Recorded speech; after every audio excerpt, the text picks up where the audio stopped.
Hello friends, welcome back to my channel. Last video में हमने बात करी थी अल्कोहल, फिनॉल एंड ईथर की। उसी टॉपिक को आगे बढ़ाते हुए हम इस वीडियो में बात कर रहे हैं उनके फिजिकल प्रॉपर्टीज और उनकी कुछ केमिकल प्रॉपर्टीज के बारे में। मैं आपको बता दूं ये बात कि इस वीडियो को आपको अगर अच्छे से समझना है तो हमारे लास्ट 2 वीडियोस को बहुत अच्छे से समझना पड़ेगा, तभी ये वीडियो आपको थोड़ा इंटरेस्टिंग भी लगेगा और मजा भी आएगा। और एक और इम्पोर्टेंट बात, इस वीडियो में हम जो बात करेंगे वो है acidic character of alcohol and phenol, जो कि बहुत ही इम्पोर्टेंट टॉपिक है और मैं इसको आपको बहुत अच्छे से समझाने वाली हूँ कि आपको बाद में इसमें दिक्कत नहीं आए। तो प्लीज मेरे साथ एंड तक बने रहें ताकि मैं आपको ये वाला टॉपिक बहुत अच्छे से क्लियरली समझा सकूँ। ठीक है, so let's start. First we will talk about the physical properties of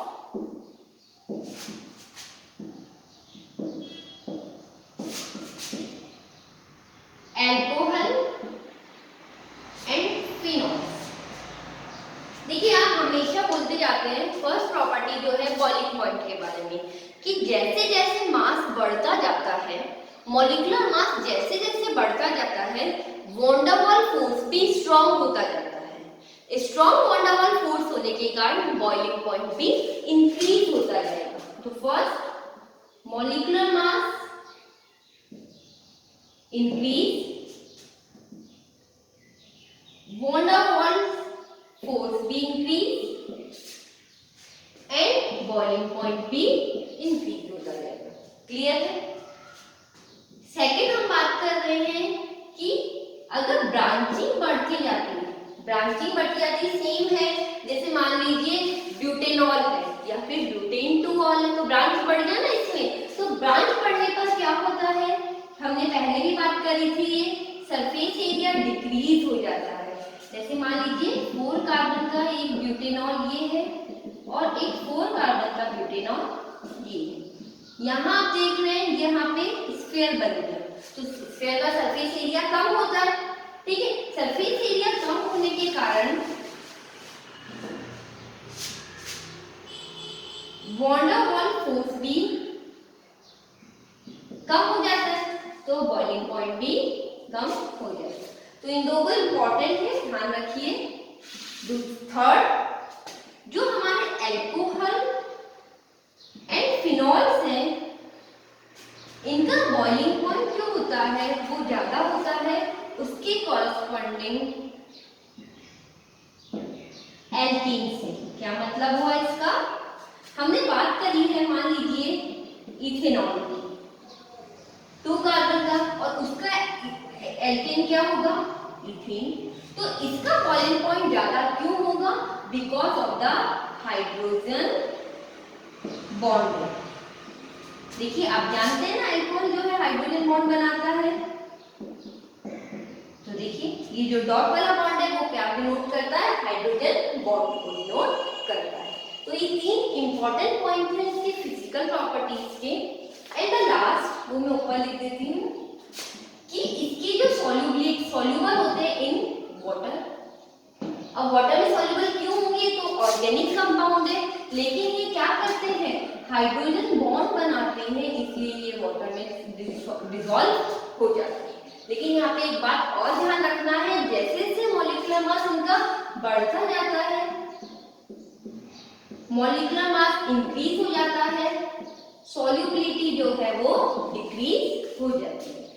solubility decrease क्यों हो जाएगी? जैसे जैसे मॉलिक्यूलर मास बढ़ता जाएगा, कार्बन के नंबर्स बढ़ते जाएंगे। और आप जानते हैं कि कार्बन जो है एक हाइड्रोफोबिक एलिमेंट होता है। हाइड्रोफोबिक मतलब जो वाटर से रिएक्ट नहीं करता है, इसलिए इसकी सॉल्युबिलिटी वाटर में डिसॉल्व होने की कम हो जाती है। तो ये 4 इंपॉर्टेंट पॉइंट्स हैं अल्कोहल और फिनॉल की फिजिकल प्रॉपर्टीज के। आप जल्दी से इसे कॉपी कर लें, फिर हम आगे की तरफ बढ़ते हैं।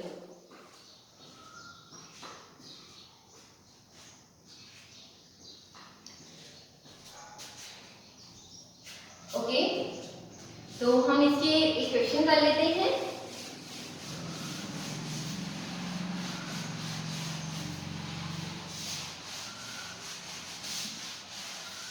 ठीक है, तो इसका आपकी एनसीईआरटी का इक्वेशन है, हम उसे कर लेते हैं। तो देखिए, आपको दे रखा है pentane 1 all, butane 1 all, butane 2 all, propane 1 all and methanol और इथेनॉल। तो आपको बताना है कि इनमें से सबसे ज्यादा बॉइलिंग पॉइंट किसका होगा। तो देखिए मैंने आपको पहले भी बताया था कि मॉलिक्यूलर मास बढ़ता जाता है, सब में OH ग्रुप कॉमन है, मॉलिक्यूलर मास बढ़ता जाएगा वैसे वैसे इनका बॉइलिंग पॉइंट भी इंक्रीज होता जाएगा। तो सबसे पहले देखिए पेंटेनॉल बिकॉज 5 कार्बन का है, और सबसे कम मिथेनॉल बिकॉज ओनली 1 कार्बन का है, देन इथेनॉल। अब हमारा कंफ्यूजन ये है, यहाँ तो इथेनॉल एंड देन फिर प्रोपेनॉल, यहाँ तक ठीक है आपके पास। सेकंड नंबर हम ब्यूटेनॉल को दें या ब्यूटेन 2 ऑल को दें, इसमें हमारे को कंफ्यूजन है, ठीक है। उसके बाद तो आप जैसे जैसे मास बढ़ता जा रहा है वैसे वैसे बॉइलिंग पॉइंट बढ़ता जा रहा है, और यहाँ पे देखिए 3 कार्बन का और 2 कार्बन का है तो इसका ज्यादा होगा, और 2 कार्बन और 1 कार्बन का है तो इथेनॉल का ज्यादा होगा, ठीक। अब सेकंड पॉइंट पे अगर थोड़ा सा आप दिमाग लगाएंगे तो मैंने क्या बताया था कि एरिया जो है डिक्रीज हो जाता है ब्रांचिंग बढ़ने में, तो ब्रांच इसकी है, इसकी ब्रांच नहीं है, तो ये सेकंड नंबर पे आ गया। और थर्ड, क्योंकि ब्रांच होने के कारण क्या हो गया, सरफेस एरिया कम हो गया और उसी का बॉइलिंग पॉइंट भी क्या हो गया, डिक्रीज हो गया। तो आई होप कि आपको ये क्लियर होगा, ठीक है। तो अब हम और भी इम्पोर्टेंट टॉपिक पे चलते हैं, बहुत इम्पोर्टेंट टॉपिक है, और मैं आपको ये गारंटी के साथ कह सकती हूँ कि जब आप ये वीडियो पूरा देख लेंगे तो आपको बहुत इजीली समझ में आ जाएगा। आप दूसरे वीडियो में उठा के देख ले, इतना इजीली आपको किसी ने वीडियो में समझ नहीं आ पाएगा, ठीक है। तो अब हम आगे की तरफ चलते हैं। अब हमारा बात करते हैं केमिकल प्रॉपर्टीज की।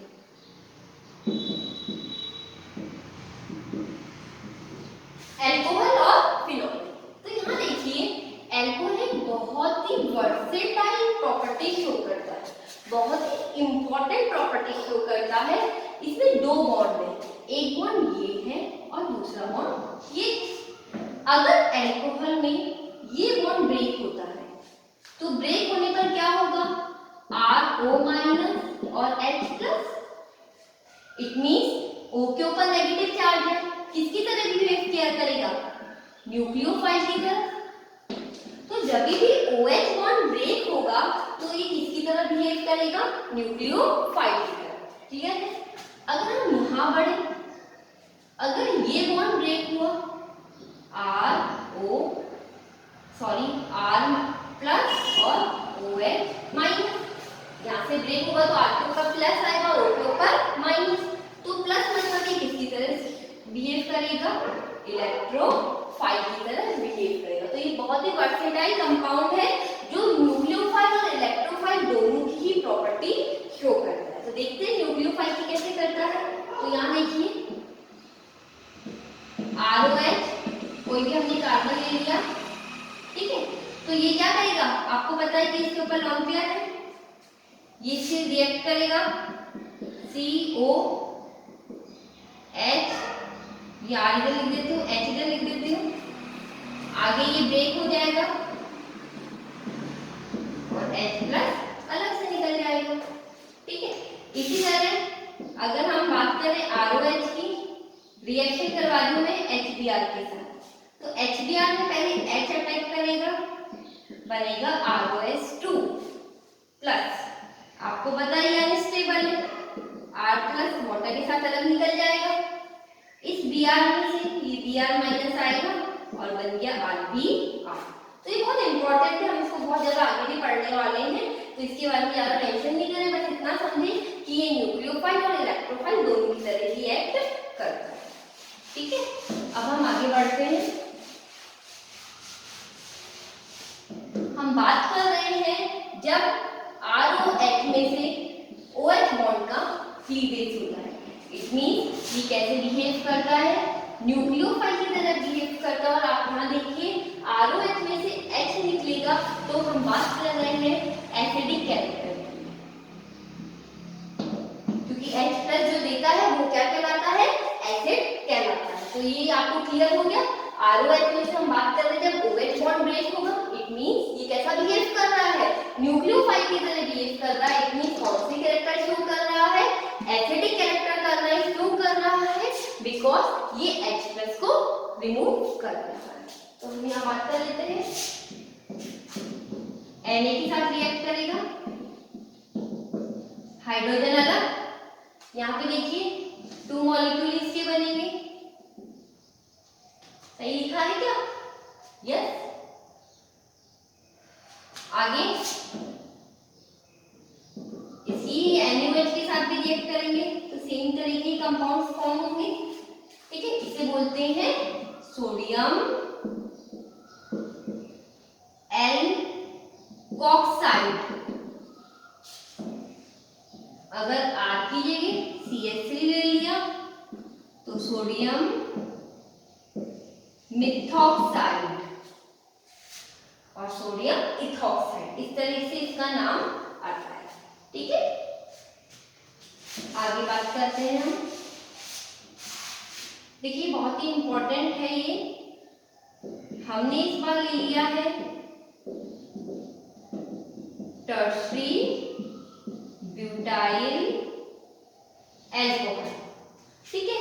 इसकी रिएक्शन करवाइए आप एल्यूमिनियम के साथ। देखिए सोडियम की 1 वैलेंसी थी तो इसलिए 1 से था, यहाँ एल्यूमिनियम की 3 वैलेंसी होती है, तो आप खुद भी जानते हैं जब उसकी 3 वैलेंसी है, जब क्रॉस मल्टीप्लाई होगा तो होल 3Al आएगा 3, और ये 3 मॉलिक्यूल है तो 3 ही हाइड्रोजन बनेंगे। 3 हाइड्रोजन बनना है तो इसको देखिए एल्यूमिनियम जो है बैलेंस करने के लिए क्या करना पड़ेगा, यहाँ 3 2 6 से रिएक्ट करवाना पड़ेगा। जब ये 6 हो गए तो इसके 2 मॉलिक्यूल्स और एल्यूमिनियम के भी 2 मॉलिक्यूल्स, क्योंकि +3 वैलेंसी है तो +3 से 2 तो +6 हो जाएगा ना, तभी तो ये बैलेंस हो पाएगा। इसका नाम देखिए aluminium tertiary butoxide, aluminium tertiary butoxide, ठीक है। इसी तरह से हम आगे बढ़ते हैं, जैसे अल्कोहल शो करता है वैसे ही फिनॉल भी कर रहा है। फिनॉल हम जानते हैं बेंजीन के ऊपर OH, क्या बोलते हैं इसे, फिनॉल। सोडियम के साथ रिएक्ट कराओ, इसका भी हाइड्रोजन हटेगा और ONA, ठीक है, 2 मॉलिक्यूल्स। इसका नाम क्या है, सोडियम फिनॉक्साइड, फिनाइल से फिनॉक्साइड और अल्कोहल से एल्कोक्साइड, ठीक है। तो ये इसी तरह से सोडियम हमारा इथेनॉल और फिनॉल दोनों ही प्रॉपर्टी शो कर रहे हैं एसिडिक। अब देखिए यहाँ पे एक चीज मैं आपको बताना चाह रही हूँ, आपने पहले भी पढ़ा होगा 11th क्लास में ब्रोंस्टेड एसिड के बारे में। तो ब्रोंस्टेड एसिड क्या होते हैं, जो H+ आयन रिलीज करते हैं। तो आप यहाँ देख रहे हैं कि अल्कोहल और फिनॉल दोनों ही हाइड्रोजन रिलीज करते हैं, इसलिए वो क्या हो गए, ब्रोंस्टेड एसिड हो गए। तो यहाँ देखिए जैसे हमने बात करी है, हमारा अल्कोहल है, कोई भी बेस ही हो सकता है। अल्कोहल जो है वो क्या कर रहा है, एक हाइड्रोजन ले दिया और ये बेस को हाइड्रोजन एक्सेप्ट कर लिया। तो ये तो आपका था एसिड जो कि H+ आयन देता है, ये बेस है जो कि H+ आयन लेता है। तो एसिड से जो बनता है उसे आप बोलते हैं कॉन्जुगेटेड एसिड और इसे बोलते हैं आप कॉन्जुगेटेड बेस, ठीक है। ये किसने बताया था, ब्रोंस्टेड ने थ्योरी दी थी, इसलिए इसे बोलते हैं ब्रोंस्टेड एसिड। जो H+ आयन देते हैं वो हो गए ब्रोंस्टेड एसिड और जो लेते हैं वो हो गए ब्रोंस्टेड बेस, ठीक है। तो आपको ये क्लियर हो गया होगा। अब हम आगे बढ़ते हैं, यहाँ पे देखिए आपको एक बहुत ही इंपॉर्टेंट टॉपिक और बताना चाहती हूँ। देखो अल्कोहल जो है उसके ऊपर लोन पेयर है, हम जानते हैं लोन पेयर है, इसका मतलब ये H+ को भी ले सकता है, क्योंकि लोन पेयर मतलब क्या, ये न्यूक्लियोफाइल है, ठीक है। तो ये H+ को भी रिसीव कर सकता है, इसलिए अल्कोहल ब्रॉन्ज स्टेट बेस की तरह भी रिएक्ट कर लेता है। क्या सबके साथ करेगा ब्रॉन्ज स्टेट बेस की तरह? तो नहीं। तो यहाँ देखिए, जब हम एल्कोक्साइड आयन की वाटर के साथ रिएक्शन करवाती हूँ, ठीक है, तो वाटर क्या करता है, उसको एक H+ दे देता है। तो यहाँ पे एसिड हो गया वाटर, क्योंकि H+ उसने दिया है, और यहाँ हो गया बेस। बेस से जो बना वो क्या हो गया, कॉन्जुगेटेड एसिड, और जो एसिड से बना वो क्या हो गया, कॉन्जुगेटेड बेस। ठीक है, तो यहाँ पे देखिए बहुत इंपॉर्टेंट चीज एक और मैं आपको बता रही हूँ, आप एक लाइन नोट कर लें कि alcohol is weaker Bronsted acid than water, क्योंकि वाटर और अल्कोहल में जब आप कंपेयर करेंगे कि कौन ज्यादा H+ रिलीज करेगा, तो वो कौन होगा, वाटर। ये इंपॉर्टेंट है, आपके एग्जाम में आ सकता है। ठीक है, तो आप जल्दी से इसे कॉपी कर लें। अब हम आगे की तरफ बढ़ते हैं।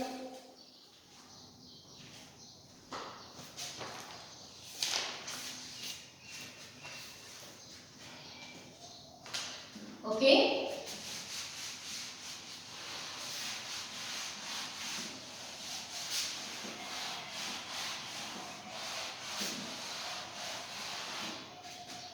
अब हम आगे बढ़ते हैं कि हम बात कर रहे हैं एसिड अल्कोहल और फिनॉल की एसिडिक स्ट्रेंथ। अल्कोहल और फिनॉल की एसिडिक स्ट्रेंथ कैसे बढ़ेगी और कैसे कम होगी। तो देखिए, हम एक चीज बताना चाह रही हूँ मैं, अल्कोहल जो है H+ रिलीज करके बना देता है RO-। ये आपका एसिड है और ये आपका कॉन्जुगेटेड बेस है। तो कोई भी एसिड कब ज्यादा स्ट्रॉन्गर होगा, जब उसका ये जो बेस बना होगा, कॉन्जुगेटेड बेस जो होगा वो स्टेबल होगा। अगर वो स्टेबल होगा तो वो इजीली H+ देकर ये बनना चाहेगा ताकि उसको स्टेबिलिटी आ जाए। केमिस्ट्री में स्टेबिलिटी बहुत इंपॉर्टेंट है। हर कोई एलिमेंट एटम चाहता है कि वो स्टेबल हो जाए, अगर नहीं चाहता तो ये इतने सारे जो आप मॉलिक्यूल्स, एटम, आयंस, बॉन्ड ये देख रहे हैं, ये होते ही नहीं, एग्जिस्ट ही नहीं करते। तो यही मैं आपको समझाना चाह रही हूँ कि कोई भी एसिड, सुनिएगा ध्यान से, कोई भी एसिड कब स्ट्रॉन्गर होगा, जो जिससे जो बेस बना है, कॉन्जुगेटेड जो बेस बना है वो ज्यादा स्टेबल हो, तभी वो एसिड स्ट्रॉन्गर हो। तो हम इसको एक एग्जांपल से देखते हैं। हम बात कर रहे हैं, जैसे मान लीजिए CH3OH, CH2, CH3OH,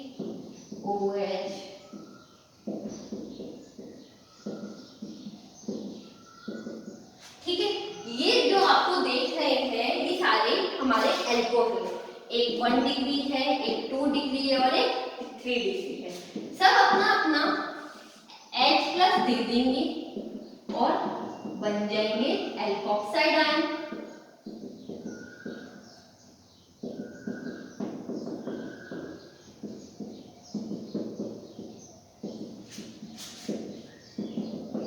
ठीक है, अब हम ये बात कर रहे हैं कि इन तीनों में से कौन ज्यादा स्टेबल होगा। ठीक है, इन तीनों से कौन ज्यादा स्टेबल होगा, तो देखिए इसे देखिए, जो हमारा ये CH3 ग्रुप होता है, ये होता है इलेक्ट्रॉन डोनेटिंग ग्रुप। क्या होता है, इलेक्ट्रॉन डोनेटिंग ग्रुप होता है, इलेक्ट्रॉन को देता है। तो यहाँ देखिए, ये इलेक्ट्रॉन दे रहा है, यहाँ पे 2 इलेक्ट्रॉन दे रहे हैं और यहाँ पे है 3। इलेक्ट्रॉन देने से क्या होगा, इलेक्ट्रॉन देने से क्या होगा, ये ज्यादा से ज्यादा इलेक्ट्रॉन जो है O के ऊपर आके इकट्ठे हो जाएंगे। अब आप जानते हैं O बेचारा छोटा सा एटम है, पहले से ही नेगेटिव चार्ज उसके सिर पे रखा हुआ है, और ज्यादा से ज्यादा आप इलेक्ट्रॉन दोगे तो वो तो फ्रस्ट्रेट हो जाएगा, अरे नहीं नहीं बहुत ज्यादा हो गया, तो वो स्टेबल नहीं होगा, वो तो अनस्टेबल हो जाएगा। इसको इस तरह से आप ध्यान रखें कि वापस से देखिए, CH3 ग्रुप जितने ज्यादा ऐड होंगे, O के ऊपर इलेक्ट्रॉन का डेंसिटी बढ़ जाएगी। ज्यादा डेंसिटी हो गई तो वो अनस्टेबल हो जाएगा और उसकी एसिडिक कैरेक्टर भी क्या हो जाएंगे, कम हो जाएंगे। मैंने क्या बताया था कि ये स्टेबल होना चाहिए, ये स्टेबल नहीं रहा तो फिर क्या होगा, एसिडिक कैरेक्टर कम हो गए। तो सबसे ज्यादा एसिडिक कैरेक्टर 1 डिग्री के, फिर 2 डिग्री के और 3 डिग्री। वापस देखिए, कोई भी एसिड जो है उसकी एसिडिक कैरेक्टर अल्कोहल में OH बॉन्ड की पोलैरिटी होती है। OH बॉन्ड जितना इजीली ब्रेक हो जाएगा उतना ज्यादा एसिडिक कैरेक्टर बढ़ेगा। वापस से देखिए, OH बॉन्ड की पोलैरिटी बहुत इंपॉर्टेंट है।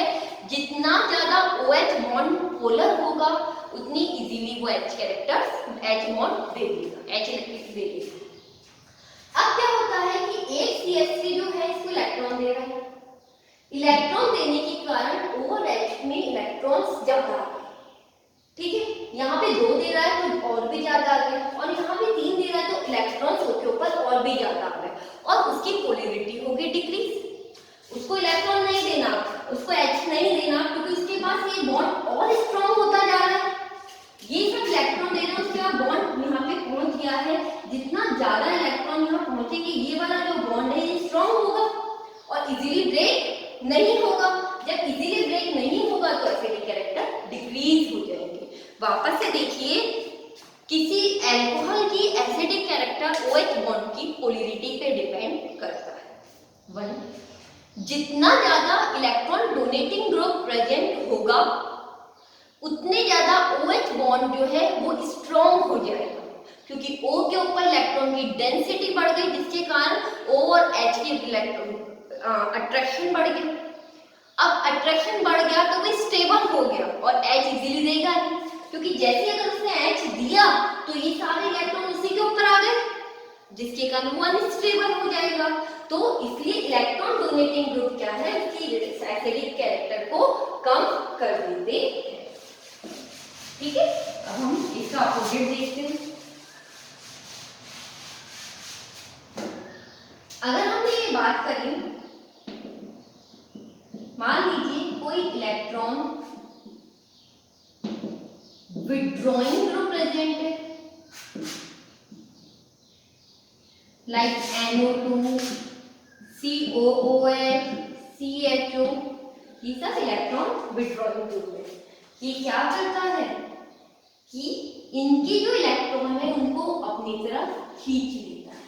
जब इलेक्ट्रॉन नहीं रहेंगे तो ये बॉन्ड जो है स्ट्रॉन्ग नहीं रहेगा और इजीली ब्रेक हो जाएगा और इजीली H+ को दे देगा।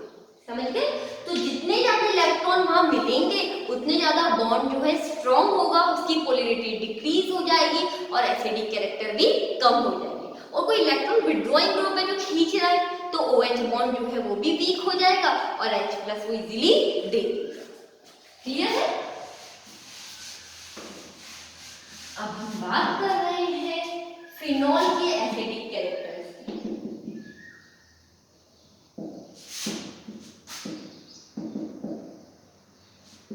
फिनॉल के एसिडिक स्ट्रेंथ के बारे में जब हम बात कर रहे हैं तो देखिए, फिनॉल के एसिडिक कैरेक्टर देता है।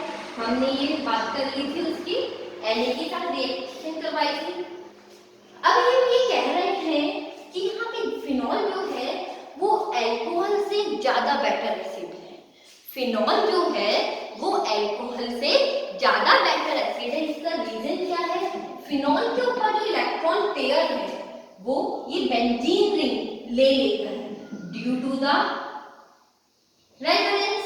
Resonance is very important. ये इलेक्ट्रॉन ले लिए, यहां देखिए, अब क्या हो गया, ठीक है, और ये नॉन पेयर नेगेटिव। आप देख रहे हैं इसके जो इलेक्ट्रॉन पेयर है वो बेंजीन रिंग को आगे पहुंच गए। आगे ये और भी हो सकता है इस तरह से। रेजोनेंस हम जानते हैं लोन पेयर और डबल बॉन्ड के बीच में इंटरेक्शन को होता है। ये आगे और जाएगा।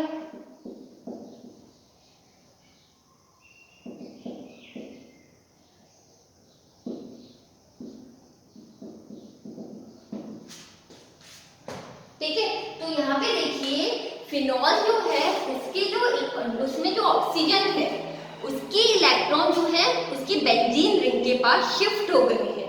क्यों? रेजोनेंस के कारण।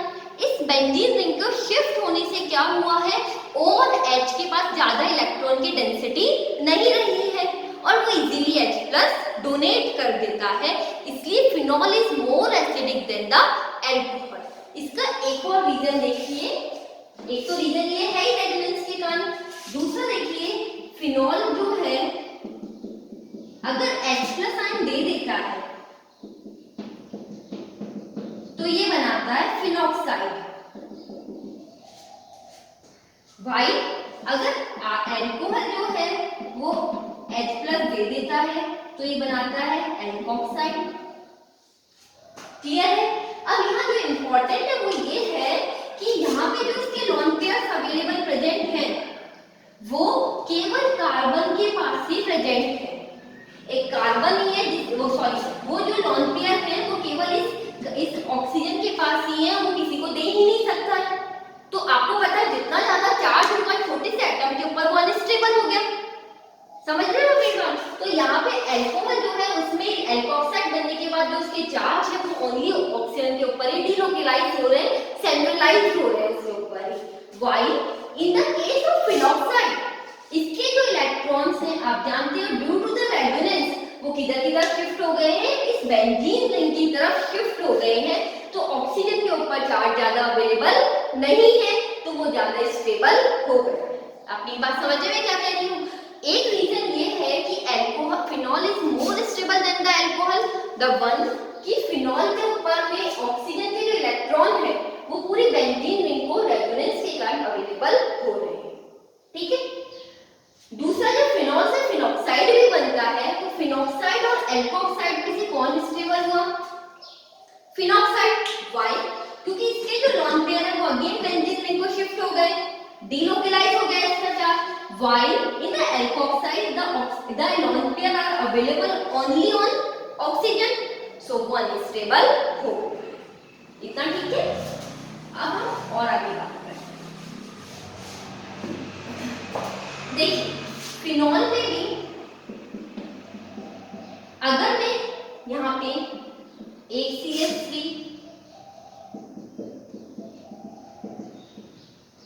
दो CH3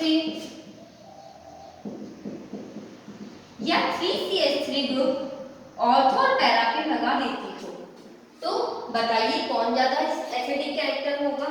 तो हमने जो बात करी थी अल्कोहल में वही केस सेम इसमें भी होता है कि जो मिथाइल ग्रुप है वो इलेक्ट्रॉन डोनेटिंग ग्रुप है। इलेक्ट्रॉन डोनेटिंग ग्रुप के कारण क्या होता है, ज्यादा से ज्यादा इलेक्ट्रॉन ऑक्सीजन की तरफ ट्रांसफर होते हैं। ऑक्सीजन और हाइड्रोजन का जो बॉन्ड है वो स्ट्रॉन्ग होता जाता है। ठीक है, ज्यादा से ज्यादा इलेक्ट्रॉन ऑक्सीजन की तरफ ट्रांसफर होते हैं तो ये बॉन्ड स्ट्रॉन्ग होता है और वो H+ इजीली देते नहीं है। तो जितना कम मिथाइल ग्रुप लगेगा उतना ही ज्यादा एसिडिक कैरेक्टर होगा। यहाँ पे इलेक्ट्रॉन दे रहा है, ये बॉन्ड ज्यादा स्ट्रॉन्ग हो गया। अगर हम H+ रिलीज भी कर देते हैं तो ये देखिए ये भी इसका जो माइनस आयन है वो भी स्टेबल नहीं होगा। क्यों? क्योंकि सारा का सारा चार्ज ज्यादा से ज्यादा छोटे से एटम ऑक्सीजन पर आ जाएगा। तो वो दोनों ही रीजन आप लिख सकते हैं। अगर आप H नहीं हटाते तो बॉन्ड स्ट्रॉन्गर हो जाएगा और अगर आप H हटा देते हैं तो सारा चार्ज ऑक्सीजन पे आ जाएगा और वो अनस्टेबल हो जाएगा। ठीक है, अब अगर इसकी जगह हम बात करें कोई इलेक्ट्रॉन विथड्रॉइंग ग्रुप लगा दूं, ऑर्थो और पैरा पे ही क्यों लगा रही हूं यहाँ देखिए। ठीक है, तो इसका रीजन क्या है, इलेक्ट्रॉन विथड्रॉइंग ग्रुप क्या करेगा, इलेक्ट्रॉन को विथड्रॉ कर लेगा ताकि जो चार्ज है वो कम से कम ऑक्सीजन पे अवेलेबल हो और जब चार्ज ऑक्सीजन पे कम अवेलेबल होगा तो वो ज्यादा एसिडिक कैरेक्टर शो करेगा। एक दूसरा मेरा क्वेश्चन था कि हमने ऑर्थो और पैरा पे ही ये ग्रुप क्यों लगा रहे हैं, बिकॉज आप यहाँ देख रहे हैं इसके रेजोनेंस में ऑर्थो और पैरा पे ही चार्ज प्रेजेंट है। तो अगर हम वहां पे लगाएंगे ये ग्रुप तो ज्यादा इफेक्टिव वही होगा क्योंकि ये हमारा इलेक्ट्रॉन यहाँ पे इलेक्ट्रॉन प्रेजेंट है, ऑर्थो पे पैरा पे यहाँ प्रेजेंट है। अगर कोई विथड्रॉइंग ग्रुप मैं यहीं पर लगाऊंगी तो ये चार्ज को ज्यादा इजीली ले पाएगा इन कंपैरिजन टू मैटर। इसलिए ये ग्रुप यहीं पे लगाया है। तो शॉर्ट में एल्कोहल एसिडिक कैरेक्टर शो करता है फिनॉल, ठीक है। बट फिनॉल जो है वो ज्यादा एसिडिक होता है अल्कोहल से, because phenoxide ion is more stable then the alcohol, ठीक है। एसिडिक कैरेक्टर कब बढ़ता है? जब आप इलेक्ट्रॉन विड्रॉइंग ग्रुप लगाते हैं, और कब कम होता है? जब आप इलेक्ट्रॉन डोनेटिंग ग्रुप लगाते हैं, ठीक है। तो हम यहाँ एक क्वेश्चन और कर लेते हैं और इसे कंप्लीट करते हैं।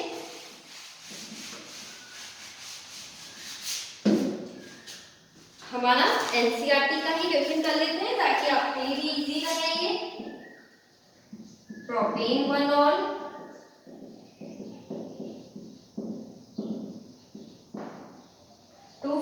ट्राई नाइट्रोफिनॉल, 3 नाइट्रोफिनॉल,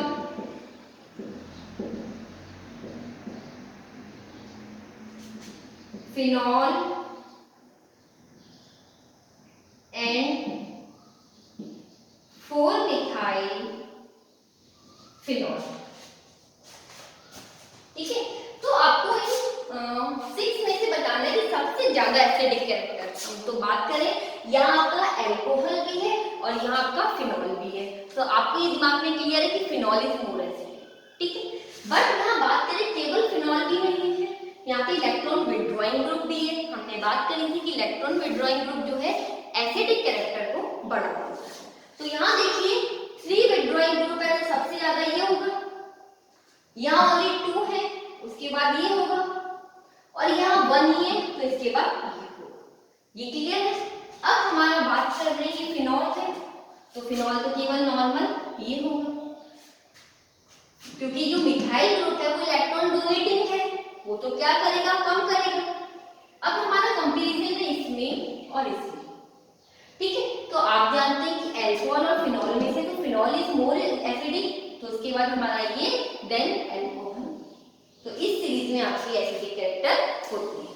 तो आई होप कि आपको ये वीडियो अच्छे से समझ आया होगा। ये बहुत इंपॉर्टेंट टॉपिक है, बिकॉज एसिडिक कैरेक्टर जो है ये आपके कंपटीशन एग्जाम में भी इस तरह के क्वेश्चंस बहुत ज्यादा पूछे जाते हैं, और बच्चे नॉर्मली इसमें बहुत कंफ्यूज रहते हैं। सो प्लीज इस वीडियो को अच्छे से देखिएगा, आपको बहुत ज्यादा अच्छे से समझ में आएगा। I am very much confident about it. और अगर आपको अच्छा लगे तो please like, share and subscribe जरूर करें। Thank you.